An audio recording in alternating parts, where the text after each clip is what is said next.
초대 교회가 어떻게 시작이 되었는가, 시작이 어떻게 되었는가 보았고, 그 교회가 이제 어떻게 자리를 잡으며 어떤 모습으로 성장해 가는가 하는 것을 우리가 보았습니다. 하나님께서 교회를 성장시켜 나가시는 방법, 어떤 방법인가? 한마디로 고난과 순교의 모습을 통해서 교회를 세워가십니다. 그래서 어떤 성경학자가 그런 얘기를 했습니다. 교회는 순교의 피를 먹고 자란다. 멋있다고만 말하기는 우리가 너무나 무거운 말씀이고 또 새겨야 할 말씀이고 그렇습니다. 교회는 순교의 피를 먹고 자란다. 그런 것 같습니다. 초대교회를 대표했던 여러 인물들을 보면 베드로는 로마에서 십자가에 거꾸로 매달려서 나 주님처럼 똑바로 매달릴 수 없다. 그렇게 말하면서 거꾸로 매달려서 로마에서 순교를 했다고 전해져 내려오고 있습니다. 성경에는 기록이 없지만 역사의 기록에 그렇게 전해 내려오고 있고요. 빌립도 소아시아에서 예수님처럼 십자가에 달려서 목숨을 잃었습니다. 바돌로메라는 제자는 아주 비참한 죽음을 당했는데 사람이 마치 동물처럼 껍질을 벗겨져서 순교당했다. 그렇게 기록이 되어 있고 또 역사에 의하면 우리에게서 아주 가까운 곳에 있는 인도로 도마가 의심 많았던 도마가 인도까지 와서 그 인도 지역이 인도의 동쪽이었던 것 같아요. 인도 동쪽 부분, 지금 방글라데시 인접 지역, 그 지역까지 와서 복음 전하다가 순교했다. 어떤 모습으로 순교했는지는 정확히 모르지만 순교했다 나와 있고, 마가도 알렉산드리아에서 기도하며 순교했고, 마태는 에티오피아에 가서 창에 찔려서 순교를 했다고 전해져 내려오고 있습니다. 안드레 역시 에데사라는 곳에서 십자가에 못 박혀서 순교했고요. 유다 대신에 제자가 된 마띠아 있잖아요. 마띠아도 마치 스데반처럼 돌멩이에 맞아서 그렇게 순교를 했다고 합니다. 의사 누가는 감람나무에 거꾸로 매달려가지고 달아가지고 사람을 감람나무에 달아서 죽기까지 둬서 그렇게 순교했다. 바울은 어떻게 순교했습니까? 로마에서 역시 바울과 베드로가 로마에서 순교를 했는데 바울은 로마에서 순교를 했는데 이제 칼로 목을 쳐가지고 그래서 이 머리가 떨어져 가지고 땡땡 굴렀다잖아요. 그 굴렀던 자리 세 곳에 샘물이 솟아나고 그곳에 교회들이 지금 세워져 있다고 합니다. 그렇게 죽었어요. 유일하게 순교가 아니라고 볼 수 있는 사도 요한. 그런데 사실은 순교와 똑같은 유배지에서 참 많은 시련을 겪다가 그래서 교회 학자들은 교회사를 연구하는 분들은 살아있는 순교자로 죽어갔다. 요한은 그렇게 쓸쓸하게 산 순교자로 죽어갔다. 그렇게 얘기를 합니다. 그래서 어쨌든 이 교회는 많은 순교자들의 피로 세워졌다. 정말 귀한 일입니다. 제가 방글라데시의 교회 지도자들을 만나서 얘기할 때 그런 얘기를 아주 크게 힘주어서 얘기를 했습니다. 방글라데시라고 하는 나라가 우리나라보다 기독교가 들어온 것이 한 150년 일찍 들어왔거든요. 우리보다. 기독교 전래 역사를 보면 형님 교회인데 150년 일찍 들어왔고 그보다 150년 늦게 한국에 기독교가 들어왔는데 현재는 왜 이렇게 교회의 힘이 다르냐?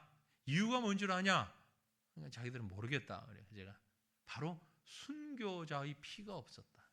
한국 교회는 셀 수 없는 엄청난 많은 순교자들이 피를 흘렸는데 방글라데시는 교회를 위해서 믿음을 위해서 피 흘린 사람이 아무도 없다. 제가 그런 얘기를 했었는데 나오고 나는데 최근에 순교자가 나왔어요. 방글라데시에 최초의 순교자가 나왔어요. 이제 그래서 이제 그때 그 말은 이제 틀린 말이 되었는데, 참 어찌 보면 우리가 피하고 싶은 일이긴 하지만 하나님의 교회는 순교의 피로 성장한다. 그것은 꼭 우리 혈액을 얘기하는 것만은 아닙니다. 오늘 우리가 말씀을 보면서 우리 심령 가운데에 좀 새로운 다짐을 했으면 좋겠다 하는 생각을 하면서 본문을 이렇게 살펴보면 교회가 정말 힘있게 시작하고 어린아이와 같이 생긴 그런 교회가 박해로 시작된다. 교회 역사는 그래서 박해로 시작된다. 그렇게 볼 수 있습니다. 그 박해를 받는 대상자가 누구였느냐? 마치 갓난아이와 같이 이제 막 태어난 예루살렘 교회였어요. 예루살렘 교회. 그렇게 엄청난 핍박, 고난 누가 당했냐? 예루살렘 교회. 자, 본문 1절에 이렇게 기록합니다. 사울은 그가 죽임당함을, 스데반이 죽는 장면이죠. 스데반이 죽임당함을 마땅히 여겼더라. 그리고 그날에 그 시대에 그 어간에 예루살렘에 있는 교회에 큰 박해가 있었다. 예루살렘에 있는 교회에 큰 박해가. 물론 예전에도 박해가 있었어요. 4장 1절에서 3절에도 있고 5장 17절 이후에도 있고 이런 바리새인이나 공회원들이나 이런 사람들이 하는 박해도 있었지만 이제 이 세 번째 핍박과 박해는 앞에 있던 박해와는 차원이 다른 박해입니다.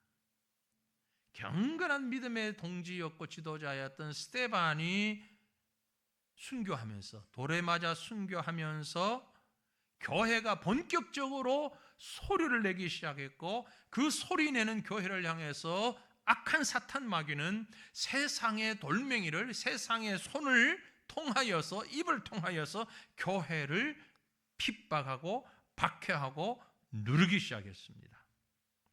하나님께서 세워가시는 나라는 교회를 통해서 선포되고 교회를 통해서 하나님의 영광과 역사가 드러나는데 그러다 보니 사탄 마귀의 목표물이 어디가 되어 있는가 하니 바로 교회입니다.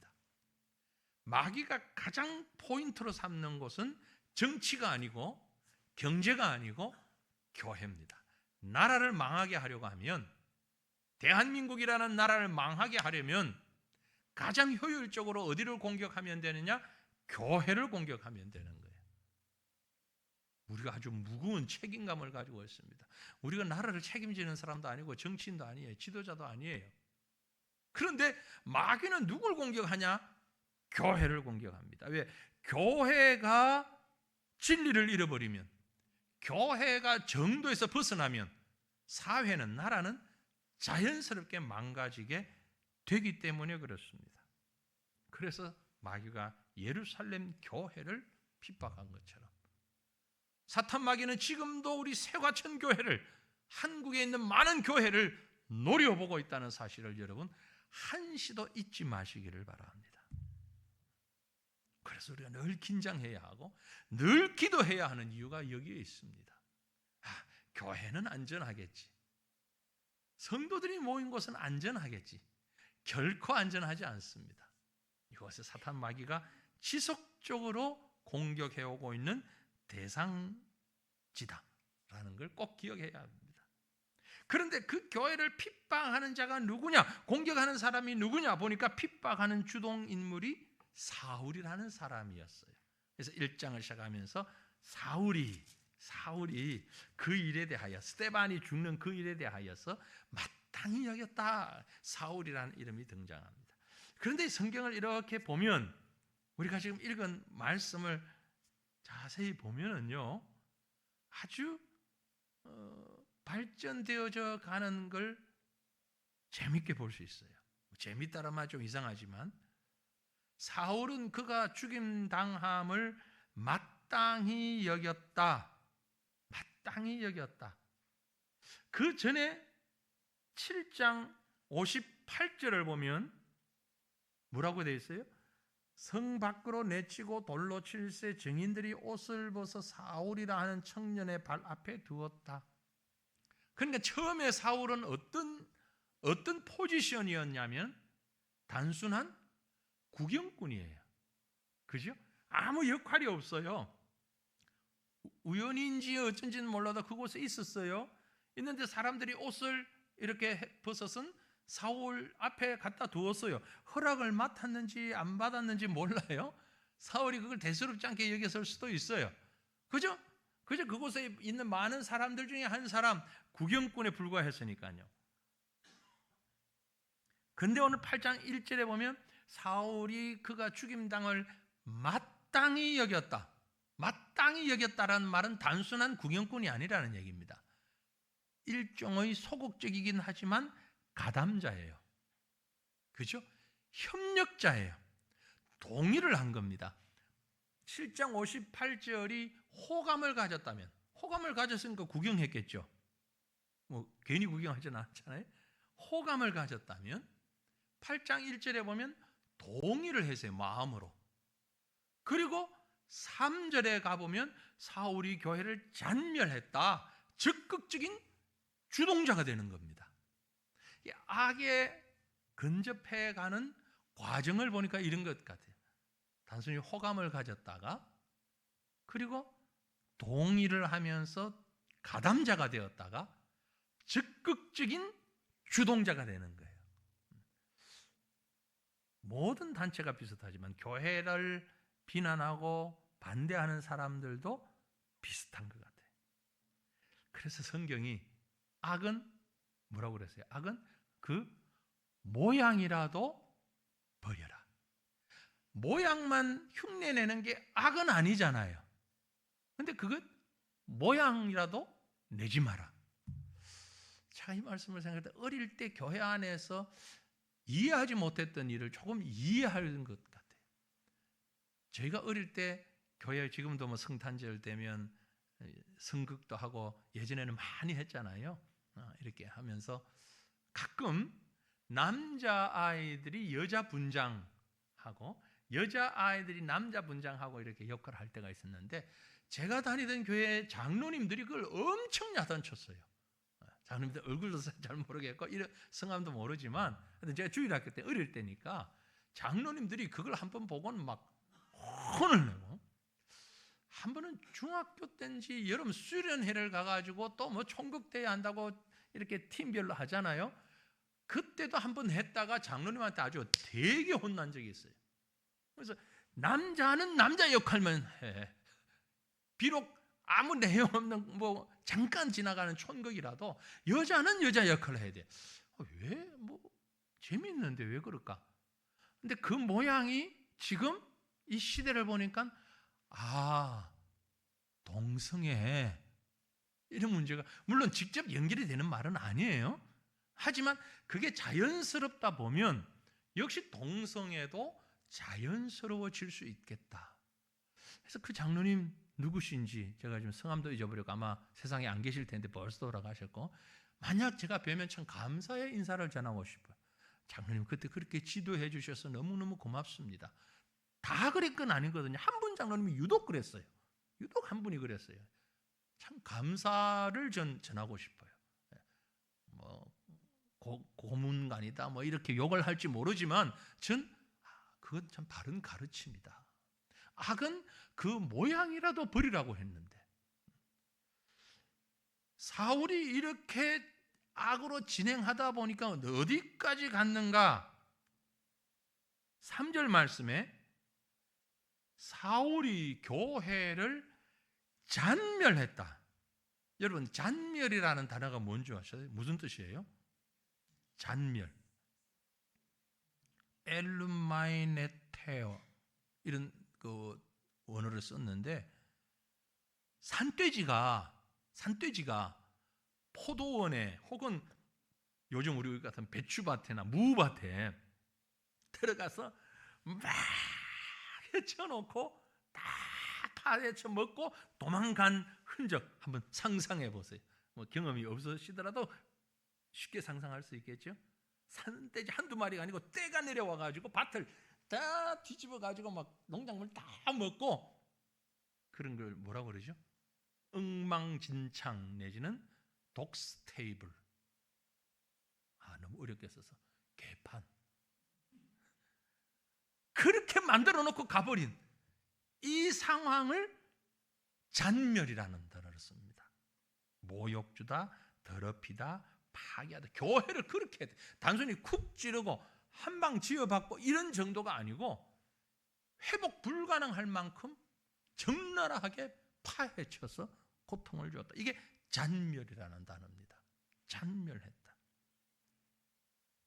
그 구체적인 내용, 바울이 어떻게 했길래 잔멸이라, 사울이죠? 했는가? 나중에 이 사울이 바울이 되잖아요. 그죠?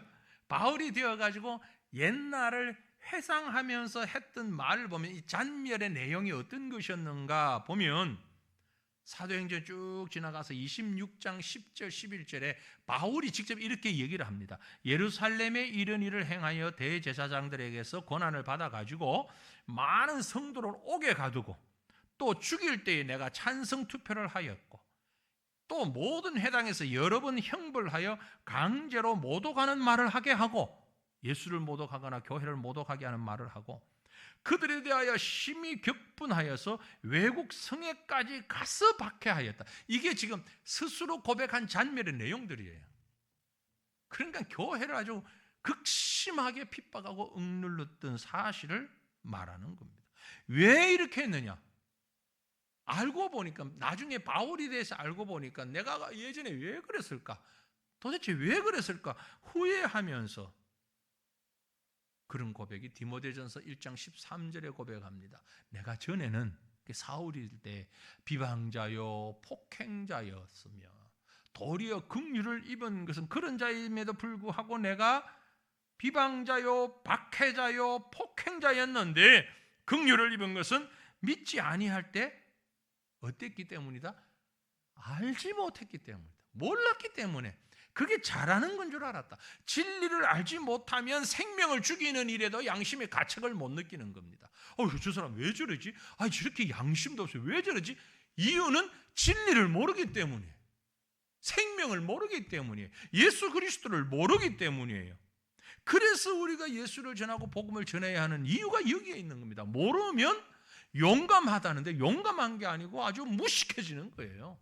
잔멸하는 일까지 한다 이 말이에요. 바로 그런 손길들을 하나님이 교회 역사 속에서 허락하셨다. 아니 하나님 왜 그러십니까? 좀 편안하게 잘 조용하게 잘 살게 두지, 하나님이 전능하신 하나님인데 도대체 왜 그러셨어요? 라고 질문할 수 있는데 이유가 있습니다. 이유가 뭐예요? 교회에 대한 핍박은 선교적 확장으로 이어지기 때문에 그런 겁니다. 교회는 순교의 피를 먹고 자란다라고 말씀했잖아요. 마찬가지로 교회는 핍박받을 때에, 고통당할 때에 더 커가고 성장해지는 겁니다. 물론 이것이 인간에 의한 핍박이 아니에요. 인간적인 그런 자기 잘못에 의한 자의적인 그런 고통이 아니라 하나님께서 진행하시는 역사 속에서 당하는 핍박을 말하는 겁니다. 예루살렘을 중심으로 삼았던 기독교 교회가 유대와 사마리아와 땅끝까지, 사도행전 1장 8절에 말씀했잖아요. 오직 성령이 너희에게 임하시면 너희가 권능을 받고 예루살렘과 온 유대와 사마리아와 땅끝까지 이르러 내 증인 되라 라는 말씀이 그대로 실천되어지는 것이 지금 사도행전에 그대로 나오는 거예요. 예루살렘, 이제 그곳에 교회가 세워졌습니다. 그랬더니 그곳에 가만히 머물지 말고 이제 나가서 온 유대와 사마리아와 땅끝까지 가야 되는데 가지 않고 있을 때에 하나님께서 교회를 핍박으로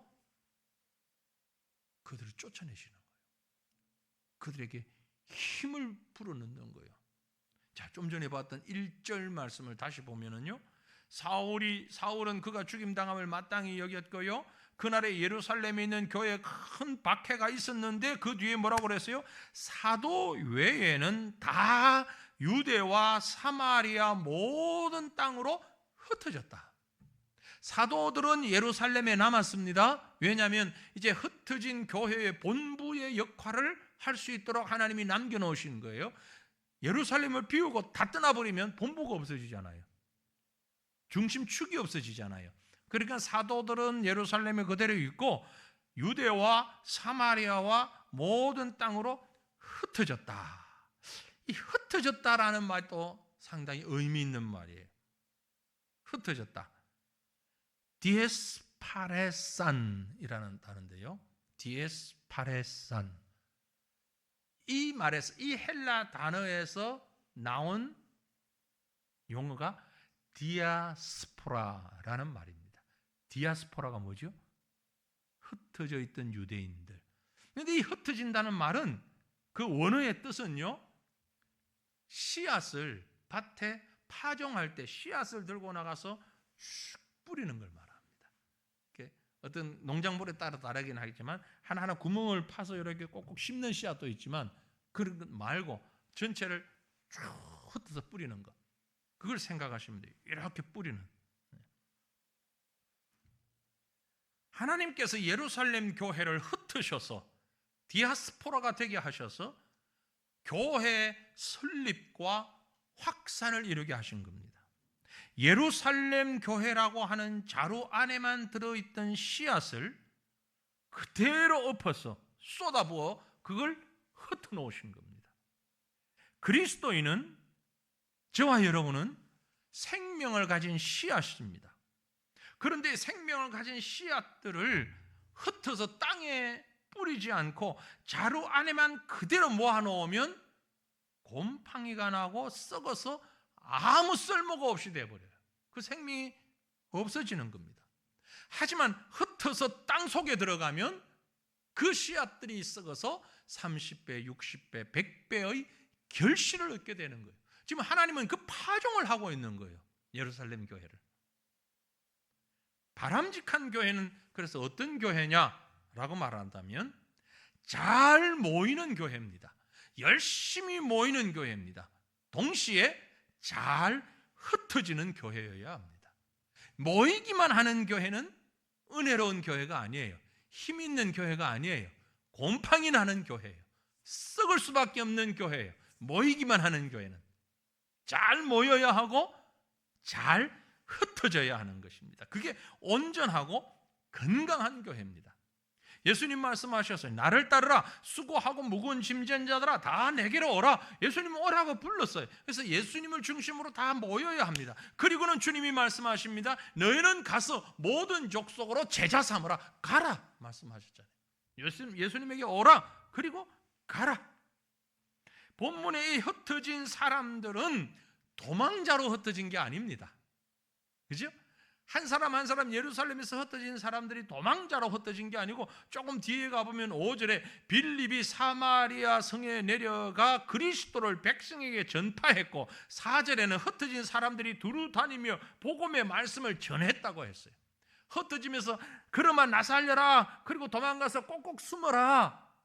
숨고 보이지 않도록 숨바꼭질하는 것처럼 그렇게 된 게 아니라 흩어져서는 복음 전하고 교회를 세우고 이 일을 했다는 거죠.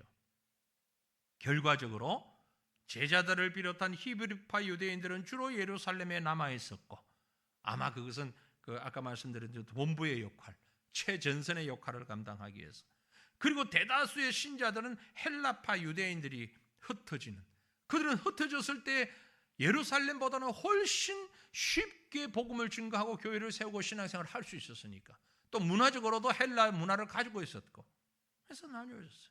예루살렘 교회가 본부가 되고 흩어진 사람들이 필드가 되는 그런 모습이 나타나게 된 겁니다.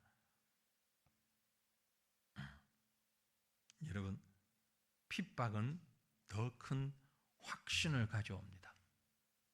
기독교 교회 역사가 증명하고 있습니다. 사도행전을 통한 역사부터 시작해서 2000년이 지난 지금까지 우리나라의 역사도 그렇잖아요. 우리나라가 언제 교회가 뿌리를 내리고 급성장을 했느냐? 일제시대. 그 이전에 복음이 들어왔어요. 그러나 준비 단계에 있던 것 같아. 다 뿌리 내리는 단계다가 일제시대 때 교회가 강건하게 됐어요. 힘있게 됐어요. 전쟁이 나면서 더 열정을 가지게 됐어요. 그 어렵고 힘든 피난 생활하는 가운데서도 아주 간절하게 교회를 지켰어요. 군사 독재 시절에 세계 유례를 볼 수 없을 만큼 교회가 급성장했습니다. 그러니까 그 이후에 조금 정치적으로 사회적으로 평안해진 이후부터 교회는 힘을 잃기 시작했고 쇠퇴의 길을 걷기 시작했습니다. 나중에 역사가들이 판단하겠지만 대략적으로 보면 올림픽 한 이후에 올림픽까지 했으니까 나라가 웬만큼 자리 잡았다고 볼 수 있잖아요. 그 이후부터 교회는 서서히 힘을 잃어가면서 잘 드러나지 않았는데 이제는 우리 눈에 드러나고 있어요. 초기에는 그게 눈에 잘 안 보이다가 그저 영적인 힘을 잃어가는 것만 있었는데 이제는 그게 가시적으로 줄어드는, 교회 숫자가 줄어들고 기독교인이 줄어들고 복음이 아주 타락하고 지금은 급 하락하는 그런 상황에까지 이르게 된 거죠. 그래서 두려운 마음으로 하나님, 교회가 정신 못 차리고 있으면 하나님께서 또 이 사회에, 이 나라에 어떤 채찍을 드실는지 모릅니다 라는 두려움도 가질 수 있어요. 다른 사람 핑계할 게 아니라 우리가 스스로를 보아야 합니다. 복음을 전하다가 핍박받는 사람 지금도 많이 있습니다. 여러분, 지금 세상에서 이 세계 지도를 놓고 봤을 때 교회가 가장 급성장하고 있는 나라가 어딘 줄 아십니까? 옛날에 한국이 교회 성장하는 것 그 이상으로 급성장하는 나라들이 있습니다. 중국이 한때 그랬고요. 지금은 조금 주춤합니다. 중국의 기독교인들이 우리나라 전체 백성보다 훨씬 많습니다. 1억 가까이 됩니다. 중국의 크리스찬만. 그러니까 결코 얕잡아 볼 수 있는 나라가 아니에요. 급성장하는 또 다른 나라는 인도네시아라는 나라입니다. 무슬림 국가예요. 이슬람 국가예요. 그런데 그곳에 교회가 급성장하고 있습니다. 왜냐하면 이슬람이 교회를 엄청 핍박을 했거든요. 근데 교회가 아주 급성장하고 있어요. 예전에 아예 교회를 세울 생각조차, 엄두조차 내지 못했던 이란, 이라크, 사우디아라비아 이런 강력한 무슬림 국가에 교회들이 들어가서 세워지고 있어요. 기묘한 하나님의 손길입니다. 억누르면 억누를수록 교회는 세워지겠어요. 그럼 우리는 어떻게 해야 됩니까? 우리는 복음을 전하다가 핍박을 받거나 순교를 당한다고 해서 복음이 죽지는 않습니다. 오히려 성도들의 마음이 더 뜨거워지고 복음의 힘이 더 강하게 나타나는 것을 볼 수 있습니다. 그럼 우리는 어떻게 해야 됩니까? 이 땅에서 선교의 영역을 확대해야 합니다. 지금 급선무는 물론 해외 선교사를 보내는 것도 필요합니다. 불필요하지는 않습니다. 그러나 더 중요한 것은 우리 각자가 있는 자리에서 선교적 사명을 가져야 되는 거예요. 여러분 주변을 한번 자세히 훑어보십시오. 우리 가족, 친구들, 직장 동료들, 이웃들, 그들이 내가 예수 믿는다는 것 때문에 얼마나 많이 핍박하고 모양은 다르지만 얕잡아보고 무시하고 내가 손해를 당하는 것 같고 어떨 땐 바보 취급당하는 것 같고 어떨 땐 아주 무식한 사람처럼 내가 취급을 당하는 것 같고 그래서 내가 예수 믿는다는 걸 표내지 않고 내가 세화천교의 성도라고 집사라는 걸 입도 뻥긋하지 않고 그렇게 살아가면서 나 혼자 신앙 지키면 될 거라고 생각하십니까? 아니라는 얘기예요. 우리가 선교자들의 모습을 보면서 교회 역사를 보면서 멀리 볼 것이 아니라 지금 내가 있는 이곳에서 복음의 빛을 드러낼 수 있는 사람, 복음의 능력을 드러낼 수 있는 사람이 되어야 하는데 우리는 그 용기를 잃어버리고 살고 있지는 않은가라는 겁니다. 아니 좀 더 솔직하게 말하면 복음보다는 세상에 얻고 싶은 게 너무 많기 때문에 세상에 누리고 싶은 게 더 많기 때문에 나 자신부터 세상 재미에 홀딱 빠져 있기 때문에 뭘 복음을 위해서 그건 옛날 사람들이나 그건 몇몇 특별한 사람들이나 하는 거고 나 정도면 그저 주일날 교회 가서 예배 드려주면 되는 거지 뭘 예배 드려주는 거요. 그것마저 안 하려고 그러니 좀 찜찜하고 기분이 좀 그러니까 우리 부모님이 나를 위해서 기도한 것도 있다 하고 그러니까 지금까지 지켜온 것도 있고 내 직분도 있고 하니까 주일날 1시간 정도 예배 드려주면 됐지. 그 다음에 내가 세상에서 내가 원하는 그걸 가지고 살면 되는 거지. 이런 마음부터 우리가 칼로 도려내듯 순교자가 피를 흘리는 것 같은 아픔을 가지고 도려내야 된다는 거예요. 가만히 있는다고 없어지지 않습니다. 우리 조그마한 피부에 종기가 나요. 여드름이 났어요. 꼭 짜면 아프잖아요. 네? 안 아프게 그 종기가 났습니까? 안 나요. 종기가 크면 클수록 짜면 아주 아프고 약을 발라야 될 수도 있어요. 하지만 그렇게 하고 나면 거기가 깨끗하게 상처가 났는데 그것 안 하면 점점 더 커져서 상처가 심각해질 수 있는 거죠. 우리 속에 있는 문제들을 우리가 지금 좀 고통스럽더라도 좀 손해보는 느낌 나더라도 좀 힘이 들더라도 짜내자는 거예요. 아파하자는 거예요. 그 아프고 새롭게 생명이 돋아나는 이것이 바로 순교적 신앙이라는 겁니다. 순교 신앙을 대단히 큰 데서 놓고 그래서 내가 북한 가서 총 맞아 죽어야 순교, 그것만 순교가 아니라는 거죠. 우리의 일상 속에서 순교한 이 신앙을 통해서 하나님은 교회를 세워간다. 교회 역사는 그런 것들이 중심이 되면서 교회가 세워져 간다는 사실을 여러분 기억하시길 바랍니다.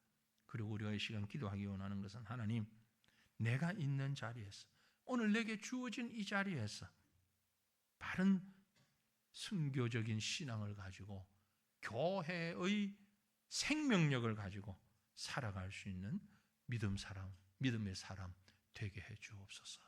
기도하는 이 밤 저와 여러분 될 수 있기를 간절히 바랍니다.